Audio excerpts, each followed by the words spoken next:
Haleluya, haleluya, puji Tuhan, saudara-saudara yang terkasih dalam nama Tuhan Yesus.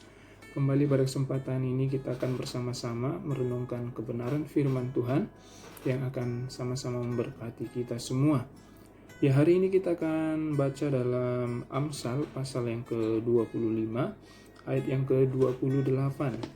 Firman Tuhan berkata, orang yang tak dapat mengendalikan diri adalah seperti kota yang roboh temboknya. Nah, saudara-saudara yang terkasih dalam nama Tuhan Yesus, hari ini firman Tuhan mengingatkan kita mengenai pengendalian diri atau penguasaan diri yang dalam perjanjian baru kita tahu bahwa dalam Galatia ini adalah bagian dari buah roh juga, yaitu penguasaan diri. Dan saudara yang terkasih, firman Tuhan hari ini menggambarkan bahwa orang yang tidak dapat mengendalikan diri dikatakan disamakan dengan sebuah kota yang roboh temboknya.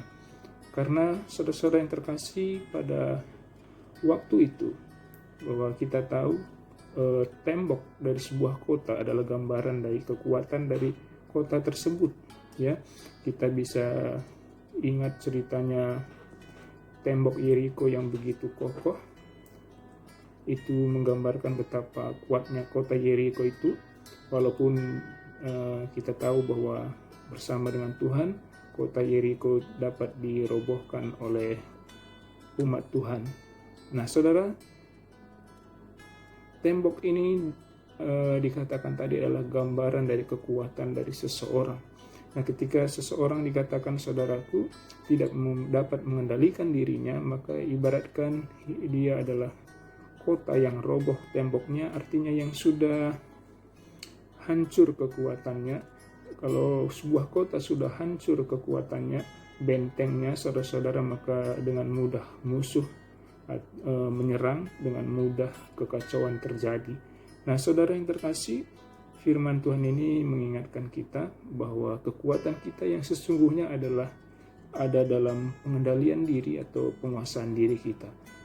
Kita hari ini diingatkan firman Tuhan, saudara-saudara, untuk kita belajar mengendalikan diri kita, untuk kita belajar menguasai diri kita, ya, bahwa kita belajar mengendalikan kata-kata kita, karena sebuah ungkapan yang terkenal mengatakan mulut kita adalah harimau kita.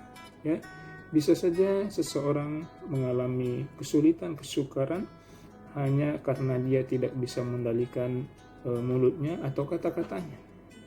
Bisa saja juga seseorang mengalami penyesalan, saudara-saudara, karena dia tidak bisa mengendalikan emosinya yang meluap pada saat dia sedang mengalami kemarahan. Dia tidak bisa mengendalikan emosinya, sehingga dia biarkan emosinya, kemarahannya tidak terkontrol, yang akhirnya bisa membuat penyesalan di kemudian hari.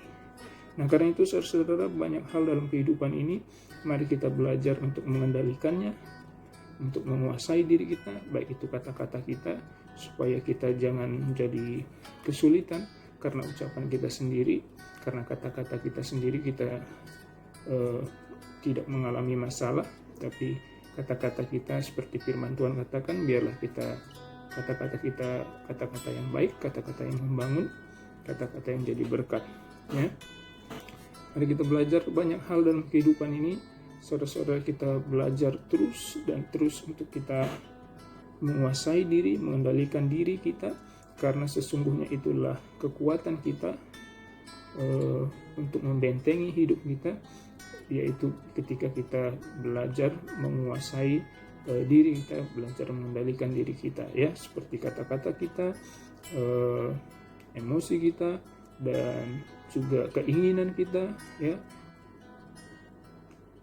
supaya kita tidak mengalami masalah oleh karena ketidakmampuan kita dalam kita mengendalikan diri atau menguasai diri, dan juga supaya hidup kita bisa menjadi berkat untuk kemuliaan nama Tuhan.